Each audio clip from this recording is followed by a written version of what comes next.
Hey there, welcome to SharkCast Pod, a podcast dedicated to the greatest sporting club in the history of the world, the mighty Cronulla Sharks.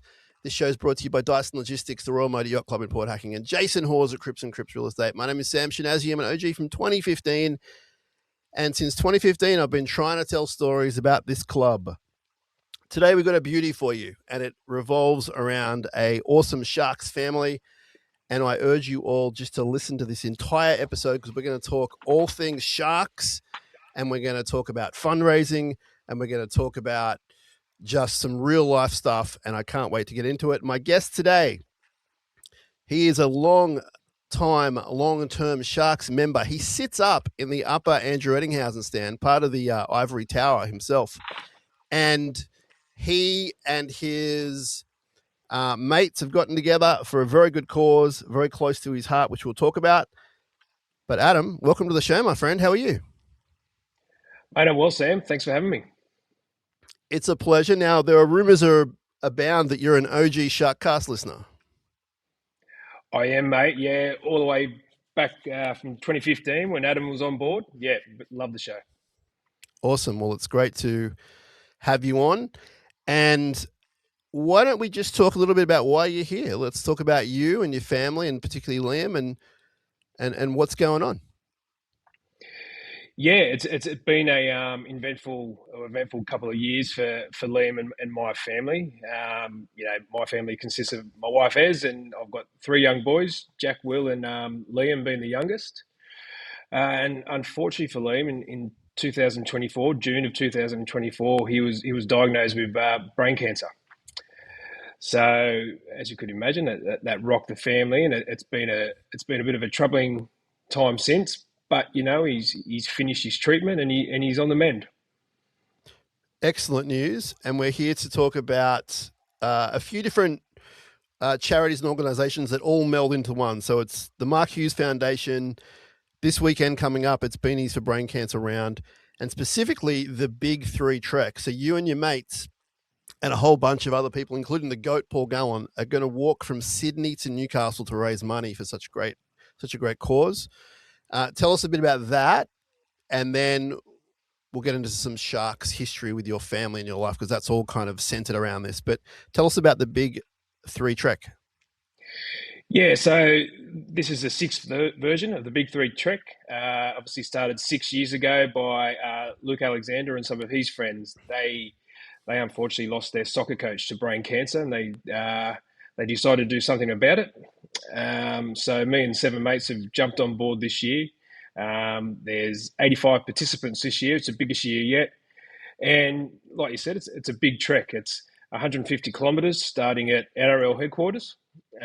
We kick off 5 a.m. Friday morning.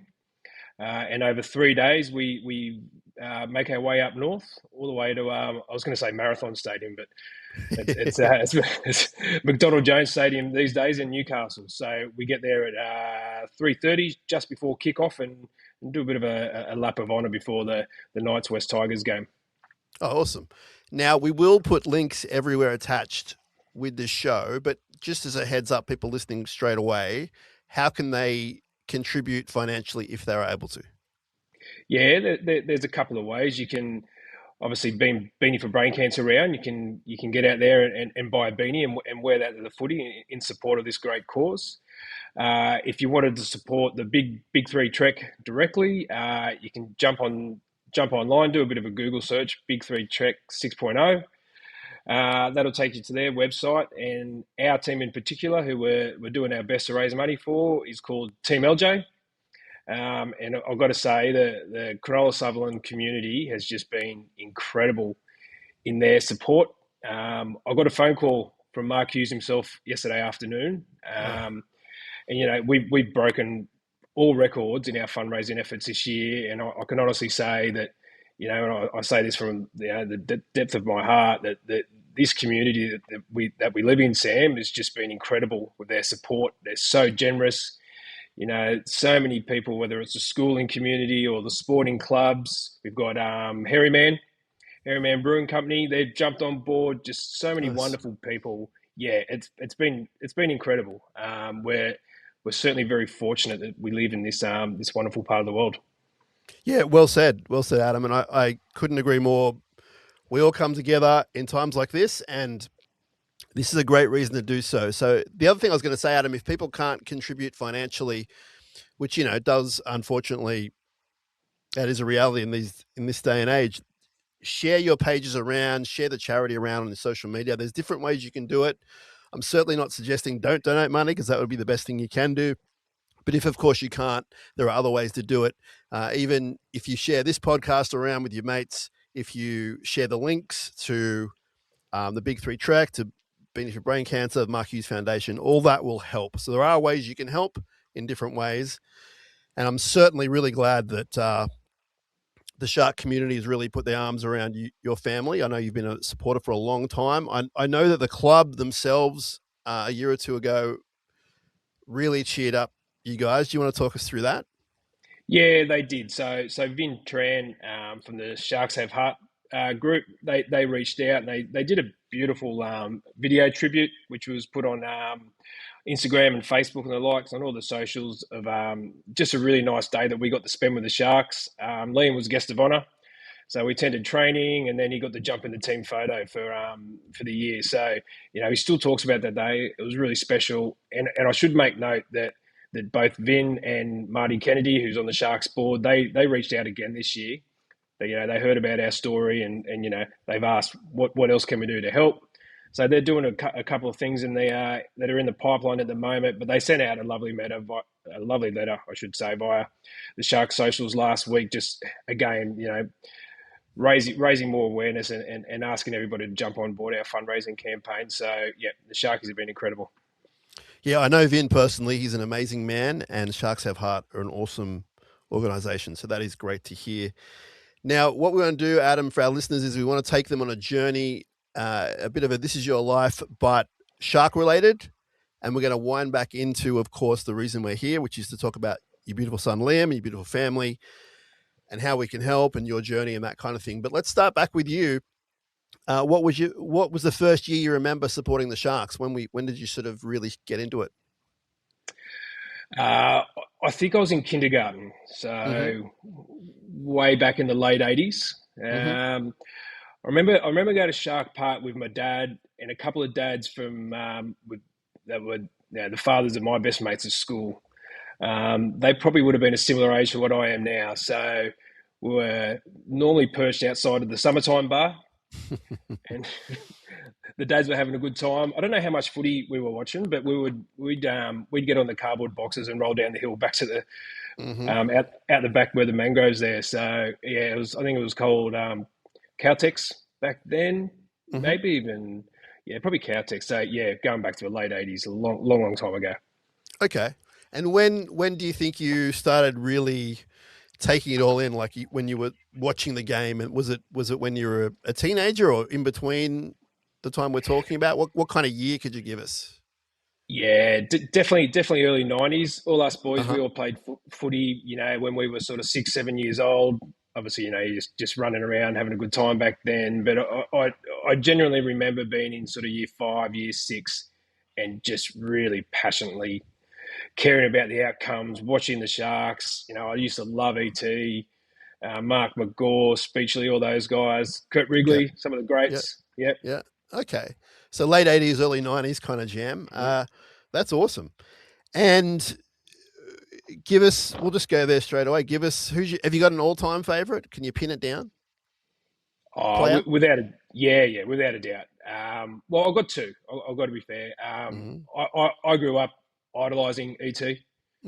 I just loved the way he played footy. I was a centre. All I wanted to do was be like ET. It didn't quite work out for me, but he was amazing to watch. And look, good old Gal.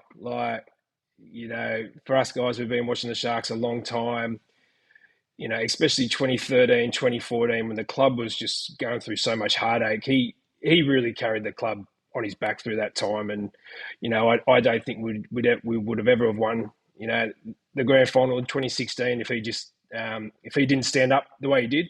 Yeah. It was an incredible leadership that he showed. And, as a long-time supporter, I'll never forget that.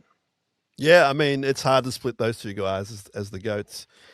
And as a spoiler for people listening, there is confirmation that the GOAT Paul Gallen will be on the Big Three trek. So you might be able to power past him at some point, and he'll see that and he'll want to power past you because he's the most competitive man that ever lived. And you'd be able to good chat there, I reckon.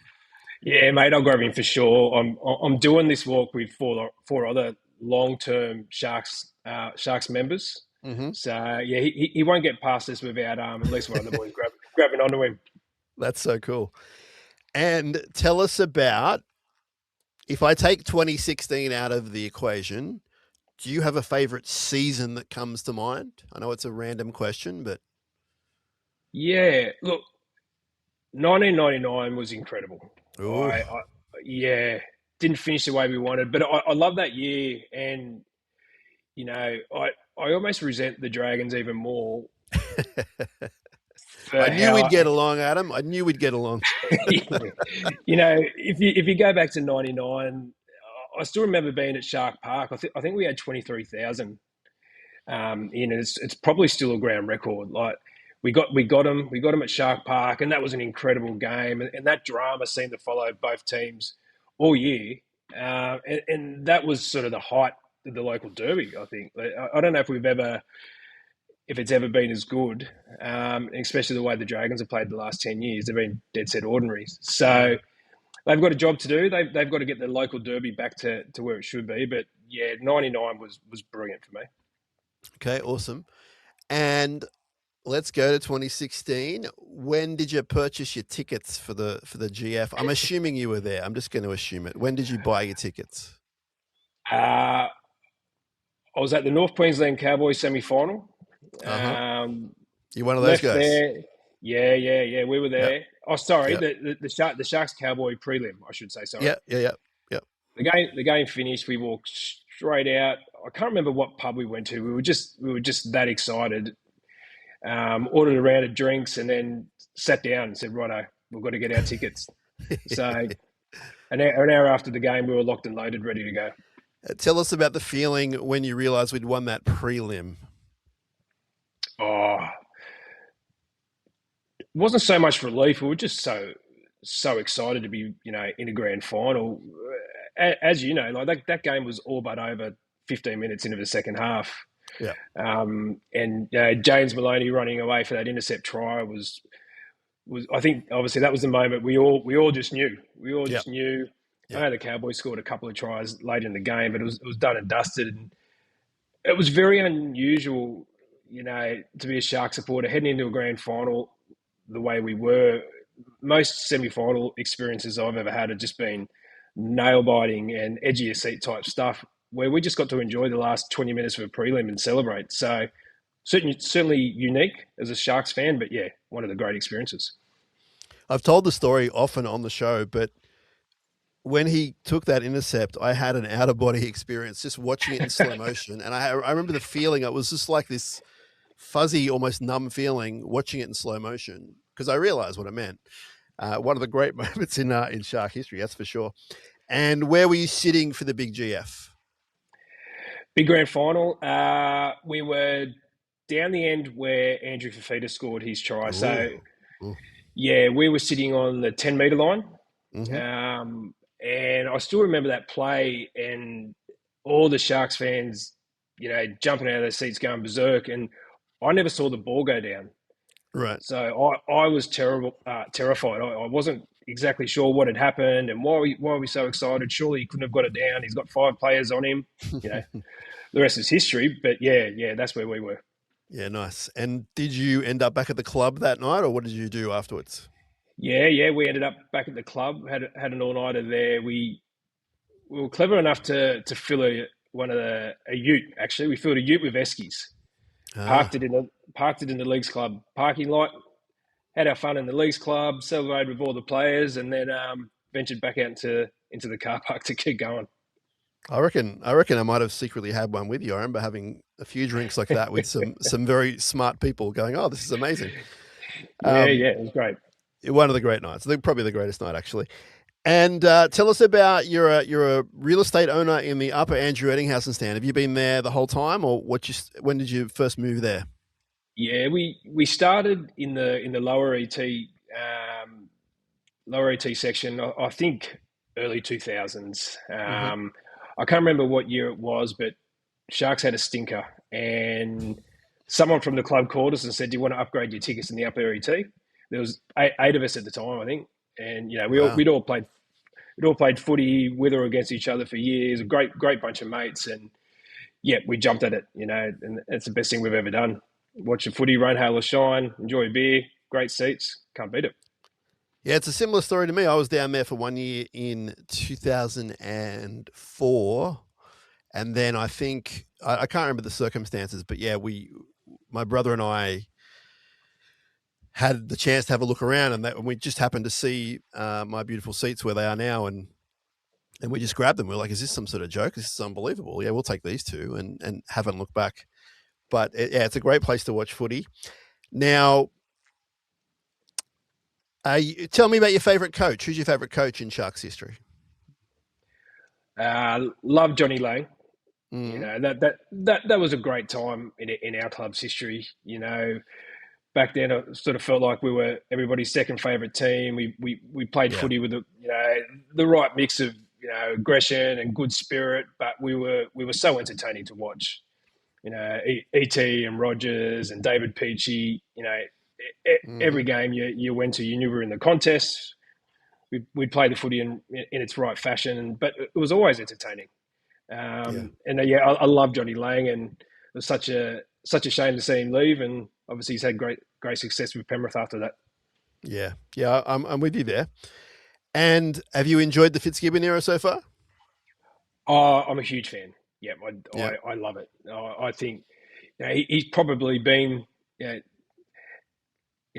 loved Flano as well, and I thought he Yeah. did an incredible job. Obviously, premiership winning coach, but yeah, there's a bit of depth to Fitzy. What he's brought to this club. I don't think the club in general has been as professional and an impressive sort of on and off the field as it has been with any other coaches. He's really got the boys in tune and in line, and there's a lot of respect for Fitzgibbon from the greater football community, and I think Mm. we're lucky to have him. I think. All right. All right. Well, let's jump into some Liam action. So Liam is your youngest son, correct? Yeah, I've got three boys, and Liam's my youngest, so he's turning 8 in a week. Okay, so that's very topical because from all the things I've read and seen about Liam, he was told that he had brain cancer on his 6th birthday. Is that correct? Yeah, that's correct. Liam had been unwell during the majority of early 2024. Um, a lot of tests were undertaken, trying to sort of work through this maze of different types of issues that he was having. But primarily, we thought it was a stomach problem. Um, Now, my wife was incredibly impressive, during this ordeal, and mother's intuition is an amazing thing. She questioned doctors and she advocated for her son continuously, and without going into all the details, she knew there was something else up. And I think it was Friday, the 21st of June, she saw a neurologist, Mm-hmm. and they instantly said, something's not right here. Let's do a couple of extra checks. And they had us booked in for an MRI on the 24th of June, 3 days later. And Liam didn't leave the hospital after that day. He went in for his MRI. They discovered what was at that point in time a tumour. We didn't know the finer details of what we were dealing with, but there was a tumour on his brain. And then 25th of June, the very next day, he had emergency brain surgery to remove the tumour. So, yeah, Liam's life and our lives were sort of turned upside down in an instant. And tell us about Liam. Was he just your normal, everyday run around kid playing sport, cheeky, or that kind of thing? Just very normal kind of kid? Yeah, beautiful young boy. You know, you touched on it there. Very cheeky. He had two older brothers that he was always chasing, wrestling, fighting with, entertaining. Yeah. Loved his sport, loved his holidays, loved getting away with his family. quintessential little Aussie kid. Yeah, he was a beauty. Because all the things that you've sent me and things I've seen online, and obviously with the outcome, he has this resilience and spirit about him. Tell me, what was it like? Just, you said that he was operated a day later. Like, what was it like in that 12 to 24 hours? Look, for Liam, I guess him being so young, and he's always grown up with being told what to do by mum and dad. No, unfortunately, on those days, we were telling him he's got to listen to the doctors and we've got to do a couple of things. But the enormity of what he was facing obviously hadn't dawned on him. He was never going to understand that. So Yeah. managing that process with Liam wasn't too bad. But for Ez and I to get our heads around the fact that our son was going into emergency brain surgery and was dealing with an uncertain future was horrific. It's the worst nightmare.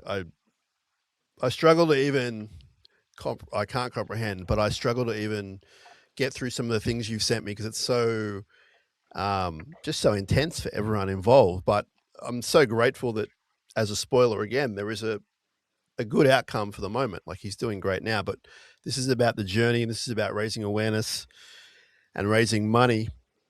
How long was it from that time until he got out of hospital? Because he was in hospital for a long time, right?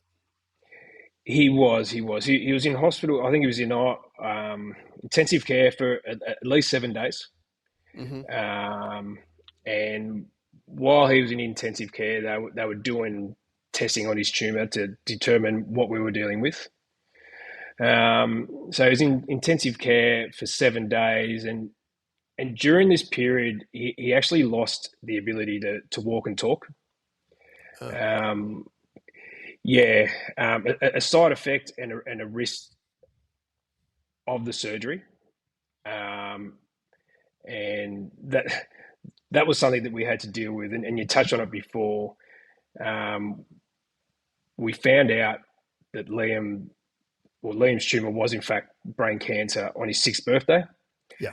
And during this time, he'd lost the ability to talk and walk, which is exceptionally challenging.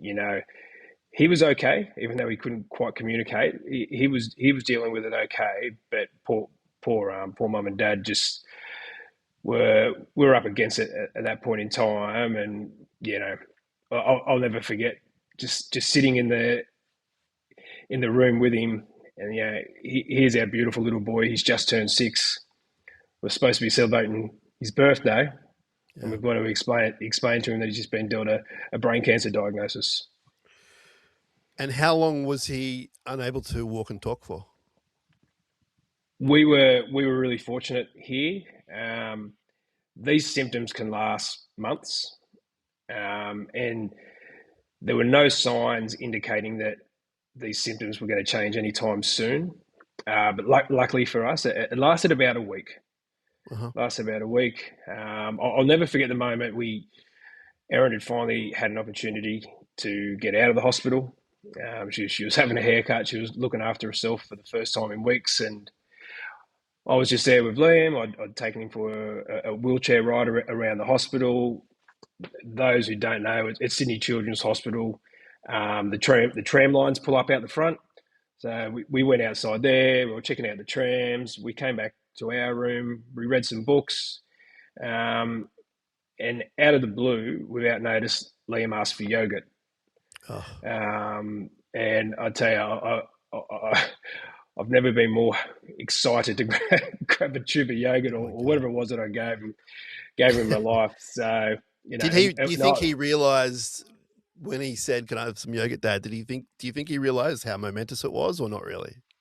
No, I think it was lost on him. He's probably wondering. He was probably wondering why Dad was crying so much when all he was doing was asking for some food. But it was an amazing moment, and I was able to call my wife, who was at the hairdressers. So I think Erin was crying. Yeah. Everyone in the salon was crying. Yeah, it was a beautiful moment. And how long did the walking Excuse this ignorant question. Did the walking come straight away, or did he have to? Did he have to learn Um, how to walk, or what? How is that? How did that evolve? Again, it came back quicker than we'd ever anticipated. Um, Obviously, step by step, slowly. Yeah. Um, he was back walking in a matter of weeks, Uh-huh. but it was not like it was before. It wasn't without its challenges, and Yeah. that's something we're still building on now. Pardon me, he's back playing soccer. He's back running around with his friends, but there's a there's a few cognitive issues there that we're working through. But Yeah. yeah, he's come a long way. Did the doctors tell you that that was any kind of indication about it was good signs ahead, or was it just not related? It was just like he only was struggling with those things for a couple of weeks as opposed to a few months. Back to the brain issue. Was there any positivity there as far as the brain cancer? Was it connected? No correlation to the brain cancer itself, Okay. but certainly good in terms of recovery. Yeah. Yeah. Okay. Okay. Great. And now you've got two other sons who are older than Liam. Tell us about their journey, because that I know it hasn't been good for anyone, but tell us about those two fellas. Yeah, that was different again, right? They had their youngest brother at home, side by side with them for well, the entirety of Liam's life and the majority of theirs. And one day he's gone, and he's been rushed off the hospital. And I think Will was 8 at the time, and Jack was 10. So they're a bit older. They're working out something's not right. There were plenty of questions there, which mum and dad answered as best we could at the time. It was important that we were truthful with them, but at the same time, we had to protect them, and they we had to tell them that Liam was in hospital, and what was happening was dangerous, and it was a worry. But he was with the right people and in the best care. And at the same time, we could only tell him what we knew as well, and it was a Yeah. sort of ever expanding situation. But it was extremely challenging for them. They were too young to be dealing with a situation like this, and it would have been hard for them to understand why their brother can't come home. And especially with our eldest son, he worked out in time that something was majorly wrong, and we had to work through that with them. But at the same time, we had to make sure that their lives moved forward. They were school kids, so they had to get to school, and it was important that they had that social connection with their friends, and they continued to play sport and see their teammates on every weekend. So just manoeuvring through those challenges was tough for everyone. And how does that work as a family? Obviously, you would have had, I would hope, help from extended family, friends, etc. But if you're still getting kids to weekend sport while Liam's in hospital going through this horrendous thing, like how does that work for you and your wife? Oh, look, it was a challenge for us, no doubt. But you're a father, Sam, and Mm, I'm sure that okay, well, you do whatever you got to do to make it work, because that's what we signed up for, right? yeah, Um, and you touched on it earlier, uh, the support that we got from our schooling community. The boys go to St Joseph's at Como. The parents and the teachers and the staff and the principal there were just incredible.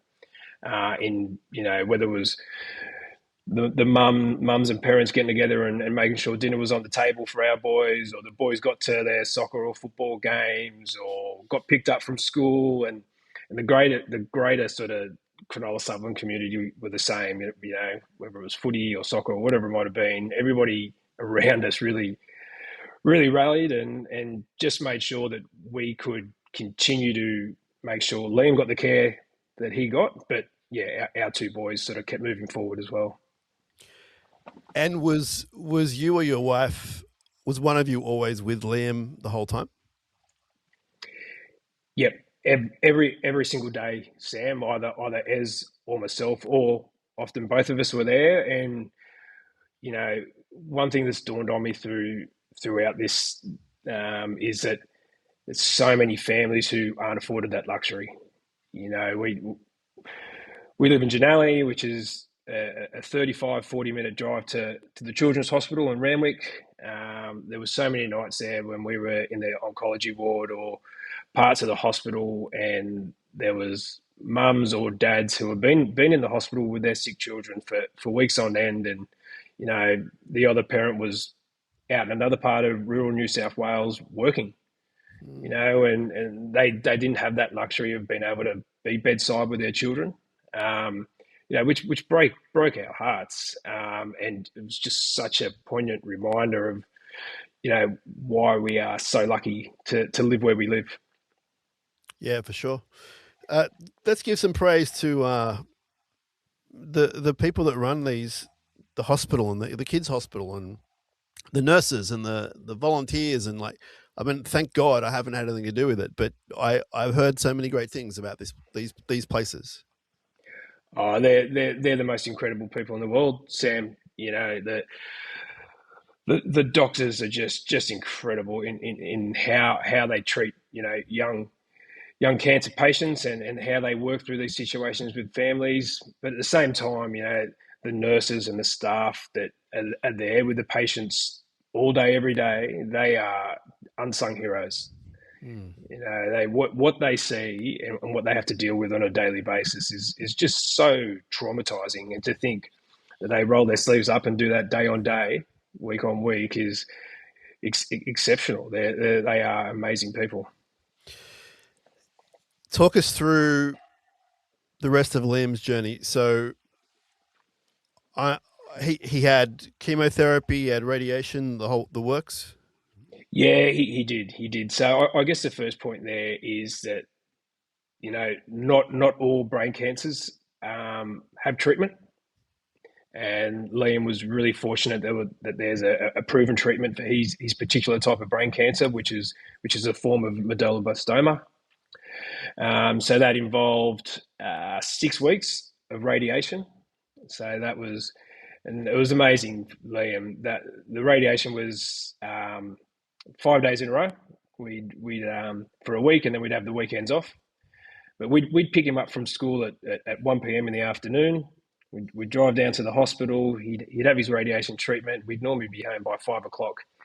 And he did this every day for 6 weeks without missing a session nor missing a day at school.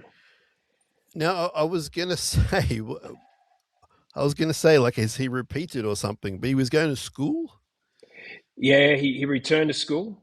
And again, the support that our school and community sort of gave us was amazing, and the teachers and the support staff just worked tirelessly to help him. You know, obviously there were challenges there, but they were up for the challenge. They accommodated that and really helped him, you know, through the whole time. And it was made very clear to us by our team at Sydney Children's Hospital that Liam needs to go to school. It won't be easy, but the best thing we can do is find a way to get him there. And you know, the expectation was that he'd miss a few days of school because the radiation's it's pretty heavy treatment, right? He'd be tired. He'd be feeling the effects of that treatment, especially as we got further progressed. But no, he stuck at it, and yeah, he didn't miss a beat. He's tough as an old leather boot. This one. That's ridiculous. I guess, did it help take his mind off things a little bit, or? Yeah, look, it was a good distraction for sure. You Yeah. know, his brothers were going to school, so it was good for Liam to see his brothers. You know, if that's where they were, that's probably where he wanted to be. But at such a young age too, he was still learning and building those social connections that kids build in kindergarten and year one. So it was important that he was there in some capacity, and yeah, I think it was very helpful. How did the other little guys and girls in the class and in his school react? Because I guess not every school goes through that every year, for example. Hopefully, you know, God, it's. I know it's very prevalent in this day and age, but some schools probably wouldn't experience that before. No, it was certainly a new experience for most of the kids at Joey's, and camp quality were great there too. They came in, they did a puppet show, two versions, one for kids, kindergarten to year 3, and then a little bit more in-depth version for the year 5, 4 to 6 students, explaining not necessarily what was happening with Liam, but what can happen to kids when they have radiation and chemotherapy or battle cancer. So that was good for the kids. At least it gave them a little bit of an insight into what Liam was dealing with. But for most part, mate, the kids just jumped on board and they treated him as they would any of their other friends. And was the chemotherapy sessions similar, or did he react worse, or how did that go? Yeah, the chemo is different to the radiation therapy. It's pretty brutal. It's very harsh on the body, but he showed the same resilience, which was quite incredible. He had 4 rounds of chemotherapy that he had to undertake as part of his treatment, and they would last 28 days each. But the caveat being that this treatment would make Liam very sick. So the likelihood of being able to have 4 of these treatments in a row, or 4 of these cycles in a row, was very unlikely. 4 lots of 28, equates to 4 months roughly. And the expectation was that the treatment would probably take anywhere from 6 to 7 months. But true to form, he knocked it out in 4 consecutive months. Wow. Yeah, which was just amazing for, obviously, fantastic outcome for Liam. But it was also, it's an extremely distressing time, and it was nice to know that we got through that as quick as we could. Does that mean there was a better chance the chemo would work and work better, or work quicker? I can't comment on that with any certainty, to be honest. But look, the treatment went as well as it could possibly go. So you've got to take some confidence out of that. Yeah, nice. And so, how long after you finished chemo? Like, what was the next process? There was a wait, and then was it like, when did he get the all clear? How long after the last day of chemo? Yeah, good question. I think chemo finished in February. So off the top of the head, the follow-up was maybe late Feb, and that involved his first set of MRIs. Yep. So they do a brain and spinal MRI, and they do a series of blood tests, and they all came back NED, which is no evidence of disease. So I guess he was cancer-free from late Feb, and it's managed to stay that way since. So within a month, almost, give or take, you had some good results. Yeah, well, it's pretty black and white, this stuff, and it's either good or bad, and yeah, we got the results we were after. Were you given any indication as what the results would be? To a degree, yes. Some of the testing that they're able to do now on the tumours is incredible, and they were able to tell us that with treatment, there's a 90% chance that Liam's brain tumour never returns. So when it comes to brain cancer, reoccurrence is typically high. Mm-hmm. So to be given numbers like that was amazing, because that's, unfortunately, not every family's that lucky. So we knew we were dealing with a tumour that was potentially, or should respond well to treatment. Yeah. But, you live with that uncertainty. Of course. 90% is great, but there's still that scary 10% chance that, things could go the other way. So end of February, given the good news, we're in June now. Talk us through Liam's past 3 or 4 months. I guess it's just steps getting back to normality. Talk us through that. Yeah, look, he basically returned to school in February of, what are we now, 2025. 26. No, sorry, I should say he returned to school last year. Gotcha, yep. Return to school last year, that was a slow process. The chemo effectively wipes out your immune system. So we had to be very careful of what we were um, what sort of situations we were putting Liam back into. Yeah. We had to build up that immunity, had to get his vaccinations again. So he was sort of drip fed back into school Yeah. over a period of months, and that was obviously for A, his own safety, but B, he didn't have the energy levels to return to full time school. So that was sort of the game plan last year. We slowly reintroduced him to schooling, and that took the best part of 12 months. Mm-hmm. But fast forward to 2026, I should say, like last year, he still went and played soccer, and he still did the athletics carnivals, and still played with his mates. But this year again, the improvement and the almost like for like return to normality has been incredible. He's back playing all his sports with all his friends. He played Oztag over the summer, and he's kicking the soccer ball around with Georgia River Tigers this year, and he's barely missed a day of school. So life for Liam is getting back to what should be normality for an 8-year-old boy. And does he talk about it at all? Does he talk about his experience? Does he talk about any fears, etc.? Like, what's his communication like with that kind of thing?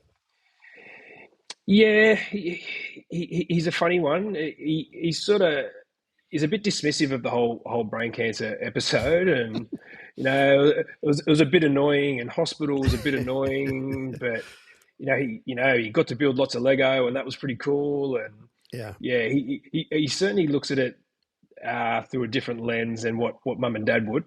Okay. That's good.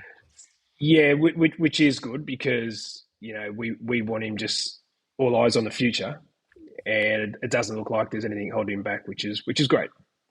And was there any in hospital, like, do they have like kid psychologists come around or anything like that and kind of gauge how they're doing mentally? Like, I know it's a very young age, but is there anything that happens there? Yeah, no, there's all that appropriate care. Yeah, they legitimately look after every aspect of his life, and it should be noted too that the care there and the support there for the parents, is also incredible. Especially the foundations like Red Kite. They were amazing in the support of our family, and especially my wife, with mental health care and food vouchers and gift vouchers for petrol and all different types of hardship. It is. It's incredibly the care that you get in our hospital system. And is Red Kite like a volunteer kind of type situation? Is it like, what sort of company is that? How can we get behind those guys? Yeah, good question. They're obviously a not-for-profit, but how do we get involved? I don't know, Sam. You know That's what? all right. That's all right. I've been on the receiving end. Yeah, but it's about time we're looking at how we can help them.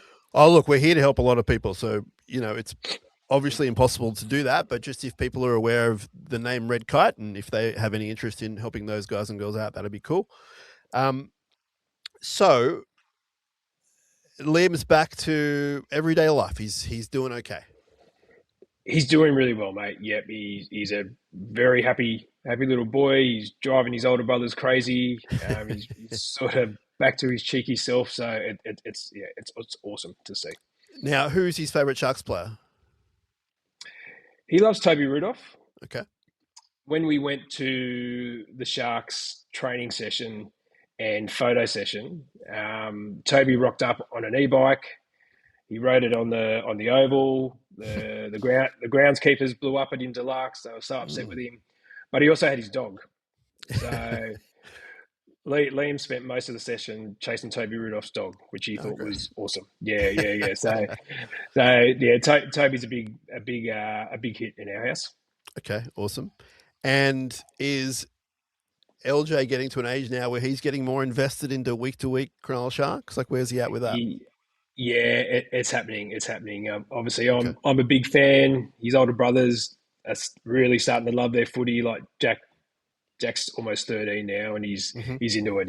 He plays it. He watches it. He wants to go to the games. And like his big brothers, Liam wants to be the same. All right, let's talk what's happening this weekend. So, first and foremost, let's talk about the Mark Hughes Foundation. You mentioned that you spoke to him this week. Tell us about, do they get in touch with you? Do you get in touch with them? How did that first contact happen? Yeah, okay. Obviously, being a footy fan, I was very well aware of the Beanie for Brain Cancer round. Yeah. And I still remember being in hospital one night. Liam was asleep, and I think I had my iPad out, and I was just Googling away and looking at cures and looking at different things you can do, and stumbled across Mark Hughes' website, and just a realization that Mark himself was a survivor. Was a real important moment for me personally in my journey, purely because I was able to see somebody who has survived this horrible disease, and not only survived it, but has then gone on to do something truly incredible with the Mark Hughes Foundation. So yeah, I took a bit of inspiration from that, and then last year, one of my big outlets was just being able to go and play league tag with my mates. So we do that every Saturday afternoon, and I don't know if you remember Rod Silver, old Rocket Rod Of from course. Canterbury Bulldogs. Yep. Yeah, we're lucky enough to have him in our side. He's a wonderful man, and he actually missed a game, which was quite unlike him. He's the heart and soul of the side, and we're sitting down having a beer post game, and Rocket came and joined us, and we asked him, mate, where have you been? And he'd actually been on the big trek. Yeah, so he told us all about what he'd been doing, and myself and another friend, Michael Black, sort of said there and then, righto, we're doing this next year. So that's where it started. I reached out to a man called Luke Alexander, who organises this trek on behalf of Mark Hughes Foundation. I wanted my whole footy side in there. I said, mate, there's 30 of us. We want to go. What can you do? I was probably a bit excited there. You sort of said, look, you can join us, but I can't take 30 blokes. I can take 7. So that's what I've done. A couple of guys from the league tag, and then my best mates growing up, my brother included, and 3 other Sharkies members. Awesome. And so that's the big 3 trek. So you're starting. Where are you starting at the NRL headquarters? Yeah, we start at Moore Park, correct. Yep, start at Moore Park, and we're going up to Newey. So we'll actually, I think the first stop, Circular Quay, we'll jump on a ferry, head over to the northern beaches, and we slowly make our way up from there. Base camp for the nights at the Crown Plaza, Terrigal. So, Moore Park to Terrigal, it's a decent walk day one. I think it's 55 or 57 kilometres, something like that. So it's going to test us. And then we make our way up to Catherine Hill Bay the following day. And then, it's from Catherine Hill Bay up to Newcastle on the Sunday, which is the game. This walk is typically held or finishes on the Saturday. So the Knights play the Saturday 7:30 game. So you've got all of whatever that day is to get to McDonald Jones Stadium. But this year it's a little bit earlier. It's a Channel 9 game. So we've got to make a bit of time up and get there about 3 or 4 hours earlier than what they traditionally do. What's the fitness levels of the 7 people involved, including yourself? Yeah, we're not too bad. We're not too bad. We know it's going to be a challenge. We've done the work. I'm confident in saying that we've certainly done the work. Some of the miles and some of the hours the boys have racked up in prep is been really impressive. We managed to walk from Como Footbridge to the Rocks 2 weeks ago, which is about 30 k's, and we did that fine and managed to sneak a couple of beers in too. So I think from a fitness perspective, we're okay. But in saying that, we've never been tested like this. It's not often that you walk that distance, for one day, let alone 3 days on end. So I think that's going to be the challenge. And is the family meeting you in Newcastle? Like, how are you going to get home? Yeah. No, the wife and the family, they're meeting us up in Newcastle, and all things going well, weather permitting, they'll meet us 5Ks before we get to McDonald Jones Stadium. So we'll do the last 5Ks with them and enter the Oh, ground with them. So I can't wait for that moment. Just seeing the little fella, all of them, to be honest, and give them a big kiss and hug and share that moment with them. and is LJ going to get to go on to Marathon Stadium, as you call it? Yeah. We'll do a lap. I won't say we'll do a lap of honour, but we're definitely going to Might do as it. well. We're definitely, yeah. But no, we'll do a lap, and I think there's a bit of a presentation there with the Mark Hughes Foundation. So looking Oh, forward to that. the man is a god in Newcastle, so I'm sure you'll be treated very well. If you're anywhere near the Mark Hughes Foundation, I'm sure that there'll definitely be a standing O for you guys and girls doing that. That's amazing. So, uh, Beanies for Brain Cancer, like what a great initiative. I know that, um, was it Matt Callender who passed away from it? He was a Channel 9 high up executive and involved with TV production. He and Mark Hughes, for people who don't know, came up with the idea, and it's unbelievable how it's grown. And as you say, like Mark Hughes has now gone on to do something, far more important than winning a grand final. Like he's just changing lives, saving lives, to the point where I think he said they employ close to 50 people doing research, and there's a whole center up there, and they're really making waves in trying to beat this awful thing. They are. They're doing incredible work. I think only last week or the week before they were able to donate almost $19 million to brain cancer Oh, research, and oh. that's unmatched in this company in this country. There's no one else raising the funds and shaking the can like the Mark Hughes Foundation are. Yeah, yeah, excellent. And have you gotten to know him a little bit, or? No, not exactly. You touched on it before. He was nice enough to give us a call yesterday and congratulate the team on some of our fundraising efforts to date. Yeah, Um, yeah, and he's exactly like you'd imagine. Very very humble, very generous with his time. Lovely fella. So he's promised us an opportunity to have a couple of beers once we get up to Newcastle. So I'm looking forward to that. he's got some pretty famous friends too. So it sounds like Sunday will be a lot of fun in Yeah, I'm Newcastle. hoping so. We'll be honorary Novocastrians that day, I think, Adam, just for the cause. Most definitely. Um, so anything else you can tell us? Anything else you want us to do? Like, how else can we help aside from donating and sharing the information around? Like, is there anything else we can do for you and for the cause? Oh, look, I think you've touched on it before.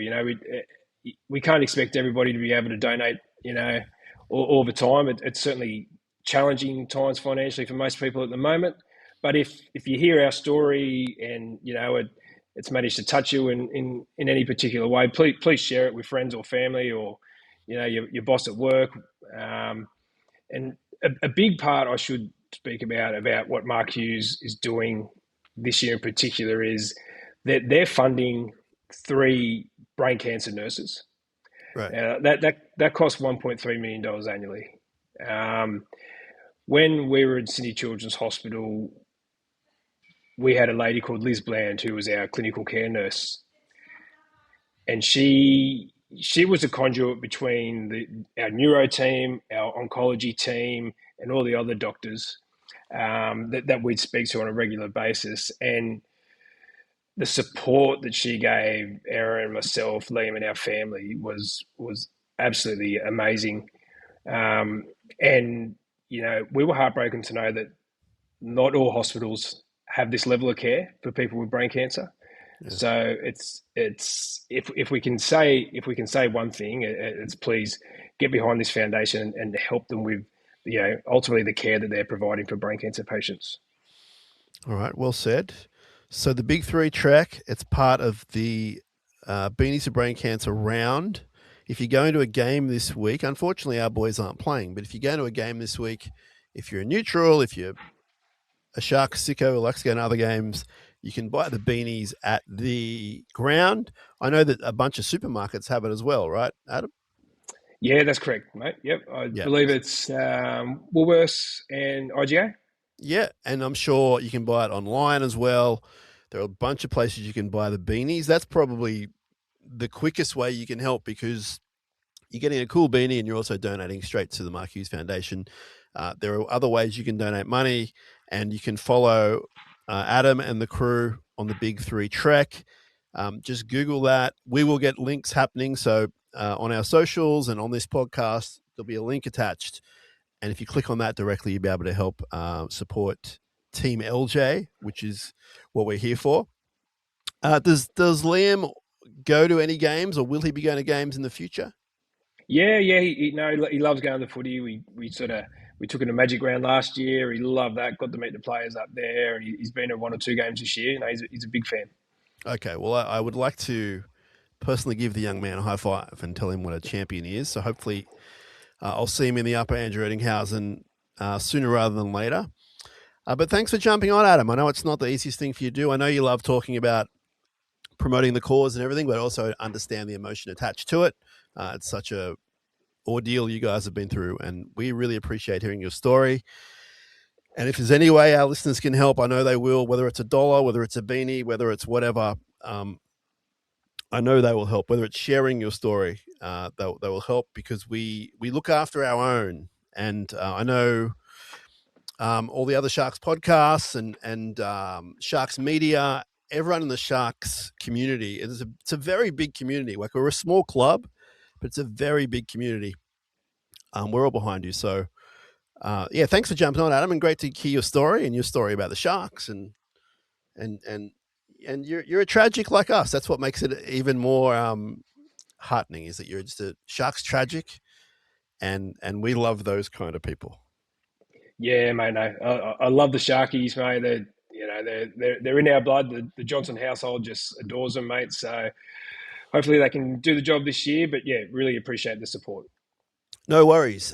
Just stick around, Adam, while we do the outro. Thanks everyone for listening and watching, if that's what you do. And we'll be back with more episodes before you know it. It is bye week, but we've got a few things planned, so stick with us. This has been a very special SharkCast with Adam Johnson talking about his beautiful son, Liam, and his beautiful family. And you can support them, the Big Three Trek, Team LJ. You can also get beanies for brain cancer, beanies this round, and you can go straight to the Mark Hughes Foundation as well to help out. And any way you can help any of these beautiful organizations and causes would be much appreciated. Till the next episode, we'll talk to you soon. Up, Cronulla. Let's go.